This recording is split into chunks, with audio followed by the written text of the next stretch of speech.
then I recommend if you're partnering up, this is really key feedback. Don't do any written agreements. Do a handshake agreement for a year minimum to see who really has what it takes after the year. And after you're making some money, then do an operating agreement to put something into a solidified form. Otherwise, it's like most people, though, they really hate to say it, they don't have what it takes. Financial independence, freedom, financial picture, independent financially, financial future, financial freedom and wealth, financial independence. Get your fill, financial independence and long life. Welcome to another episode of Get Your Fill, Financial Independence and Long Life, where we explore ways to achieve those two goals. People who are really cool and interesting and doing fun stuff come on to help us, and today is no exception. Sean Tepper is here. He's the founder and CEO of Ticker, Tykr, which is a software that helps people manage their own investments with confidence. Today, Ticker has over 10,000 customers in over 50 countries. Awesome. Sean, thanks for being with us today. Christine, thanks for the invite. Appreciate it. Awesome. So just totally like apropos of nothing, I'm just looking at these guitars behind you. Do you want to talk about that at all? Is that just, that's not, I know that's not just like a fake background, right? There are people I'm hearing that like showing musical instruments, yet they don't play. I'm hearing that's a thing, but believe it or not, I've been playing for 25 years. However, I never got paid to play, which is why I have a business, because I don't think the life of a musician would have suited me. I like sleeping on my own bed every night as opposed to traveling in a mobile home or hotel rooms. So yeah, it sounds romantic until you do it for a couple weeks and then you're just like, I was really hard. Excited. Actually, I started a job like years and years ago where I'm like, oh, I'm going to be traveling for work. And where's the first place they sent me? Wichita, Kansas. Like nothing against Wichita, but I'm thinking Paris, and they're like, no, you're going to Wichita. I'm like, okay, not right what I had in mind. Buck it up. Yeah. Good stuff. But the people are super nice. So anyway, enough chit chat. Let's talk about your business. Let's talk about where you're at with your business right now. And then I want to go back to sort of how you got the idea and how you got started.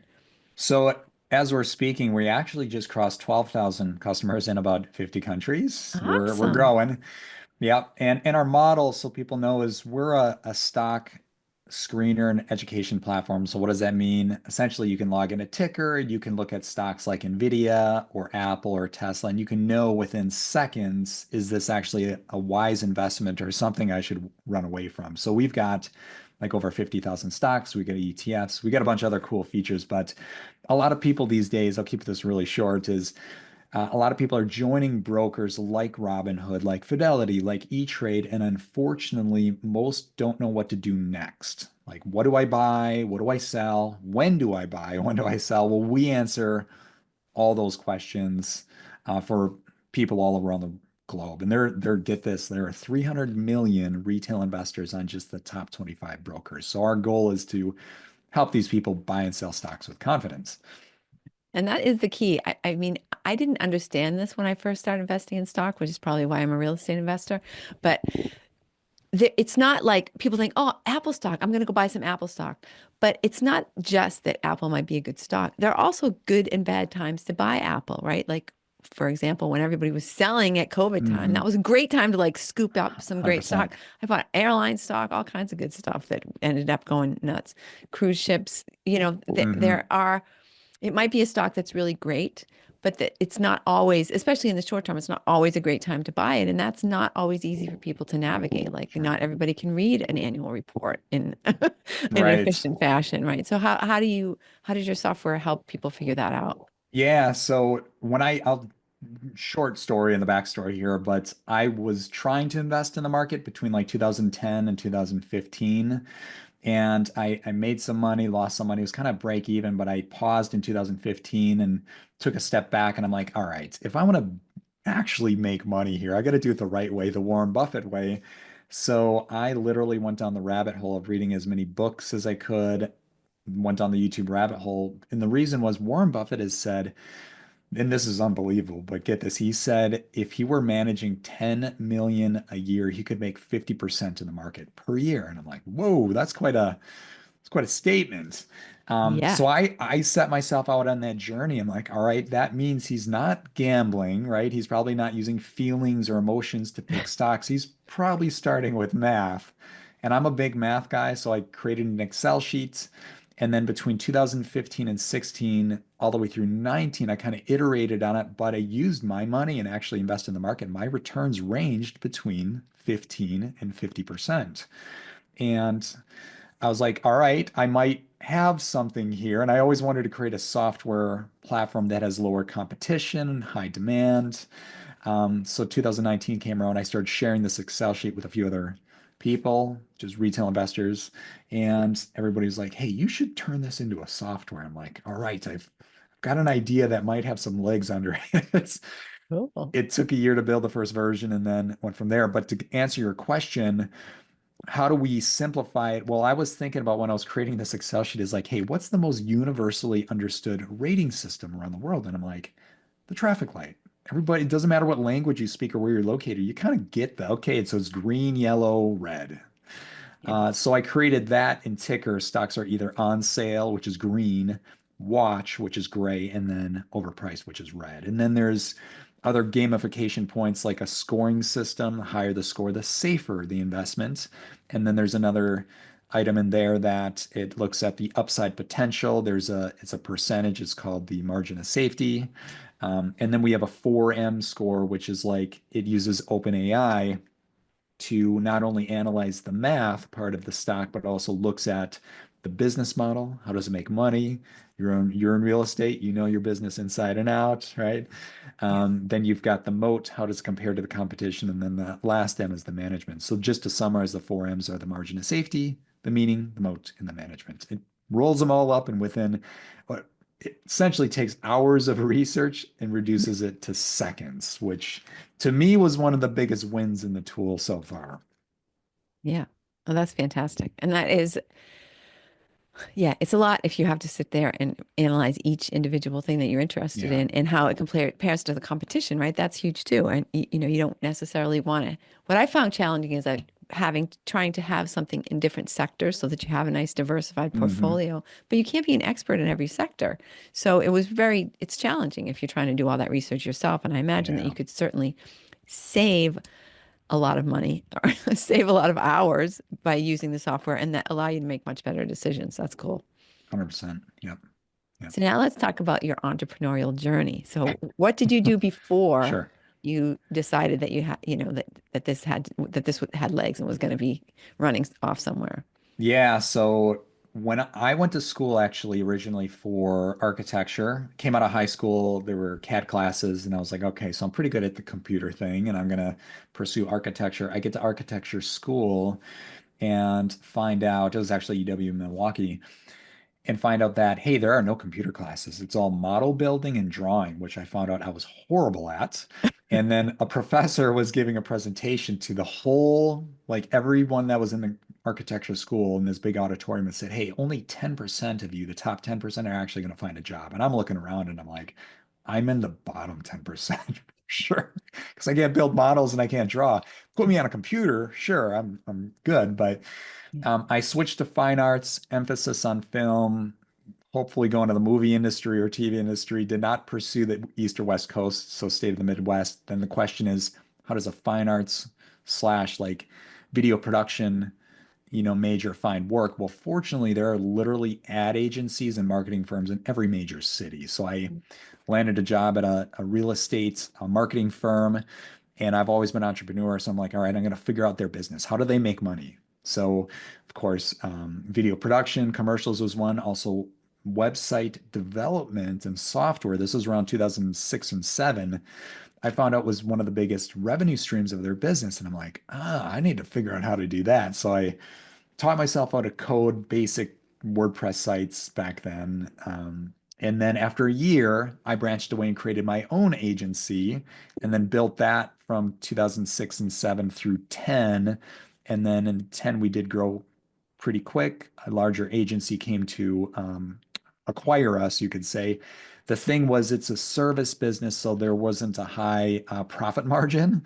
So there wasn't like a, hey, here's a $1 million check you can Yeah. write off at sunset. It was none of that. There was no buyout like that. It was all debts and liabilities wiped out in the business. So I felt bad because it was like 4 years of like no big payout. However, it was kind of like the foundation of my investing journey because as a smaller business serving other small businesses, I probably pitched like 400 companies and we served about 100 over those 4 years or so.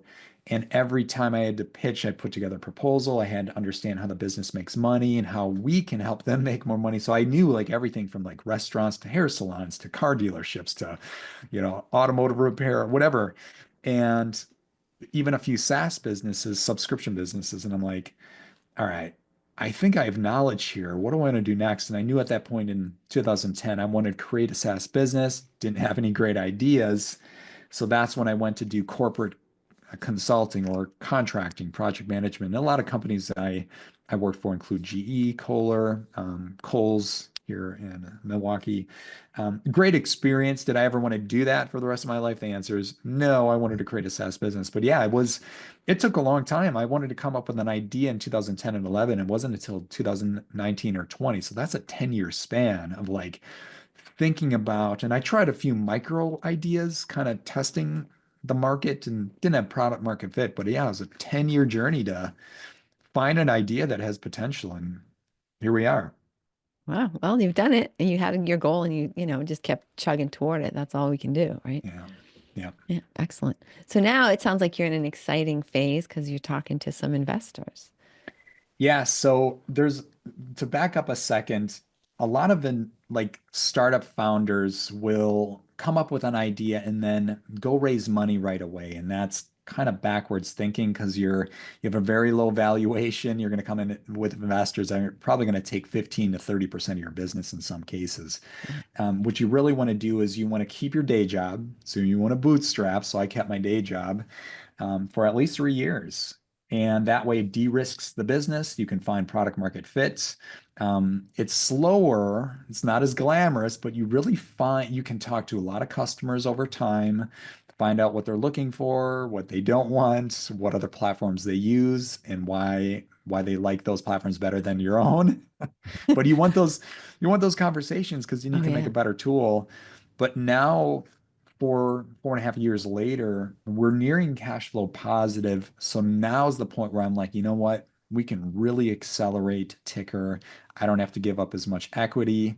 We're at a point where investors have a higher probability of making money because at the beginning, it's like like over 90 some percent of startups, they go out of business in the first Yeah. 3 to 5 years. And it's Yeah. like, I'm kind of past that point. Like now it's high probability making money. The Yeah. question is how much. Yeah. Yeah. Excellent. And this will allow you, do you have already a goal of what is the reason for the capital to, kick off something new that you have in your mind or do you have Yeah. yeah. So what we want to do now is we're not raising capital to put any of it towards salaries. That's another thing too investors like to hear is if you're raising like a few $100,000 or $1 million, where's the money going? Am I just paying for a salary here at we don't want to do that. So we're actually putting 80% into marketing and advertising. We know this is a big metric within SaaS businesses is churn. You want to make sure it's as low as possible. And there's a, Right.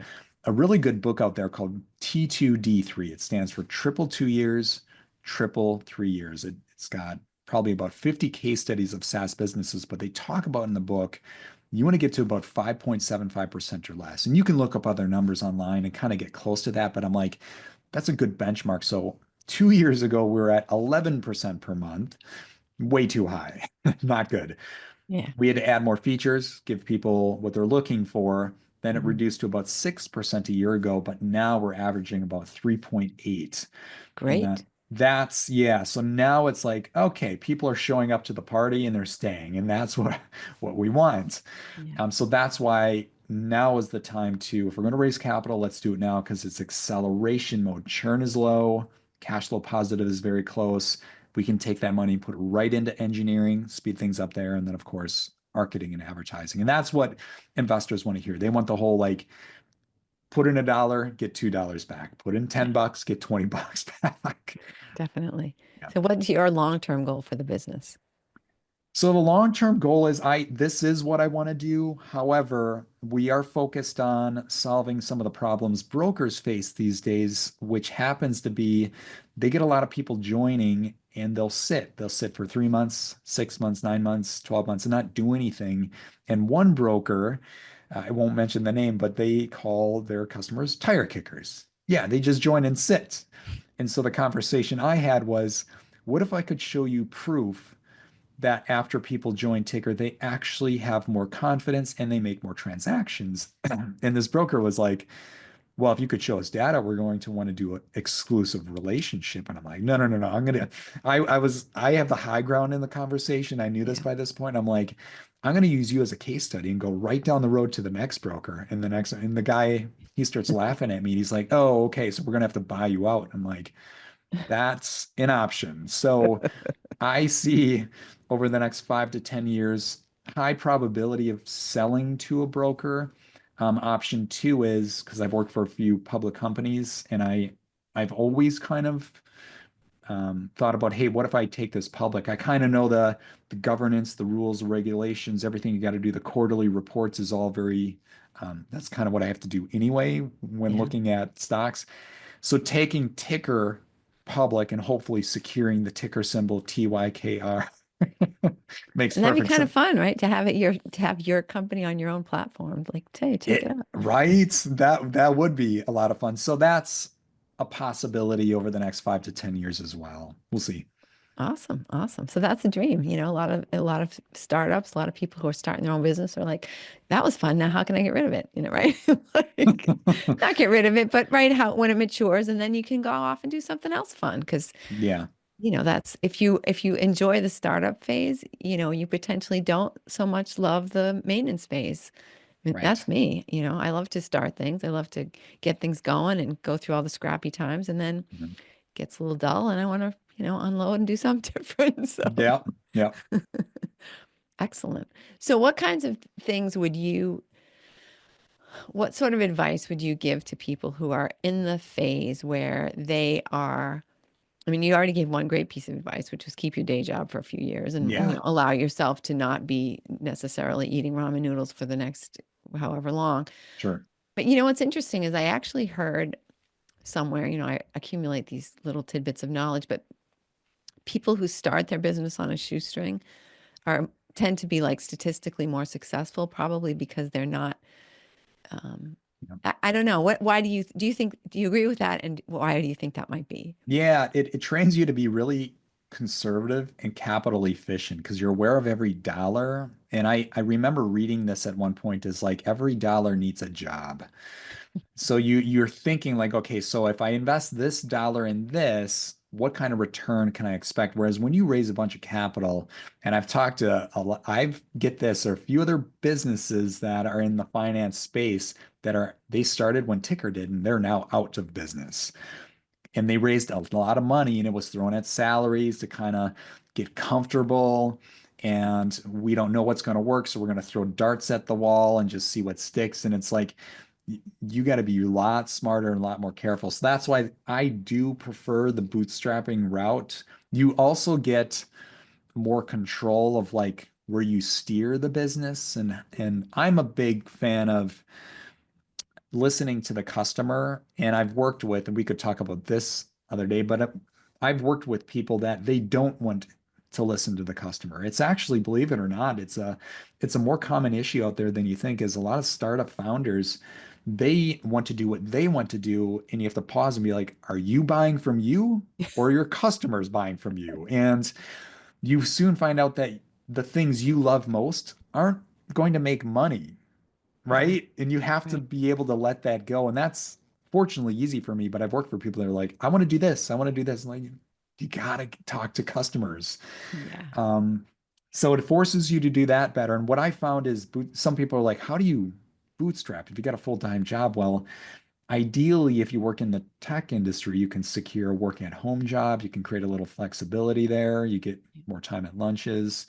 And even if you have to go to the offices, like you find time during the week, a little bit in the morning, a little bit at night, and you make it work. 10 to 15 hours a week is really all you need to really move the needle forward. And then over a few years, then consider going full time. So Yeah, and that's key because I mean, you don't realize, I know it's hard when people have, families and stuff and they don't want to just be invisible to their families, but at the same right, time there is wasted time during the day. Does it matter if you're sitting there watching television or not with everybody, right, or you know what I mean? Like when I hear people, because as an entrepreneur, I don't spend a lot of time watching television. And when I talk to friends, they're like, "Oh, did you see this show and that show and the other?" And I'm like, "Cripes, no, I don't have time to start a business." Well, right, of course you don't, because you're addicted to Netflix. So give up right, that addiction, and right. suddenly all these hours open up to you. So it's priorities, right? Even with the family, you can get up an hour earlier or do something different, and just Yeah. try to, um, if it's important, right? That's Yep. yeah. You've got to think about the long-term game. It's like I was in a position because when I was doing corporate contract, I'm like, I could be here for the next 20 years.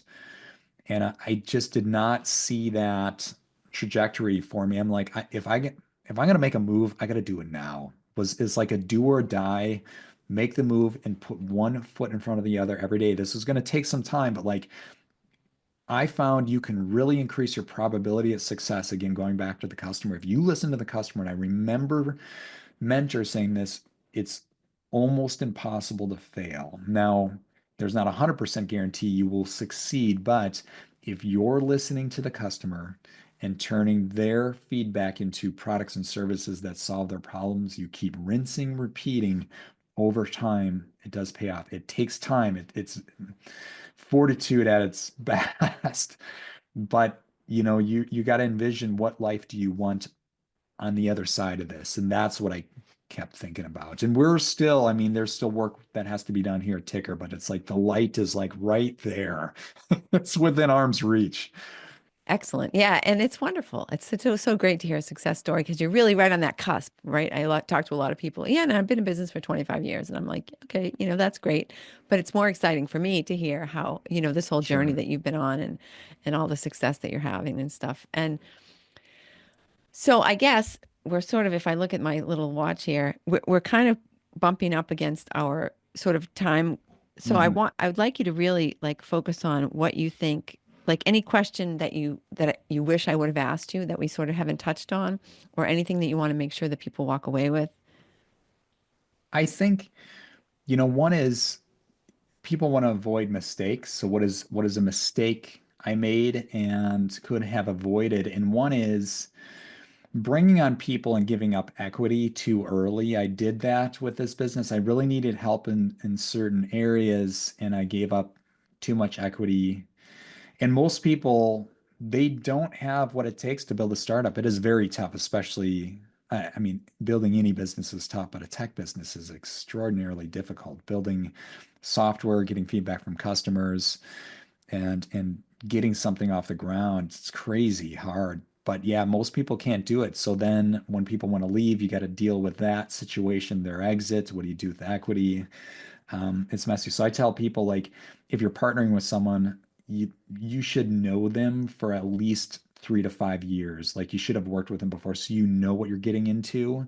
And if you haven't, then I recommend, if you're partnering up, this is really key feedback. Don't do any written agreements.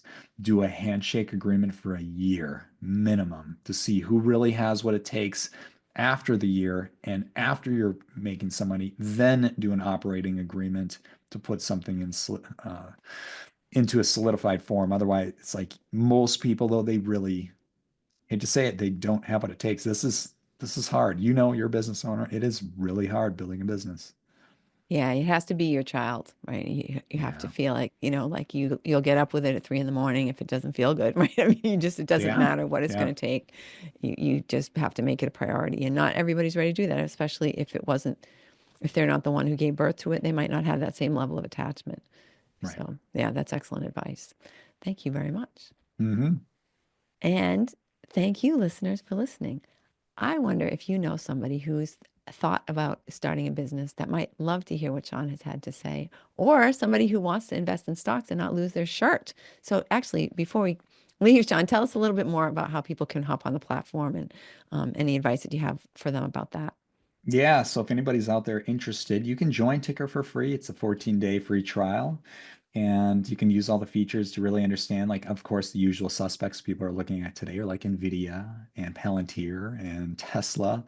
But within seconds, you can find out, hey, what's good, what's bad, and then you can keep track of everything. But yeah, go ahead, join for free. It's just ticker.com. And I'll say this last point. I could talk about ticker and stocks all day, but don't even listen to me. Go to our Try it go to out. Trustpilot. We're really big on customer service, creating a good experience, and we've got the highest in our industry. We're actually at a 4.7 out of 5 right now. Nice. Excellent. So another question about that. Can people actually buy stocks on the platform, or is it more just it's more research?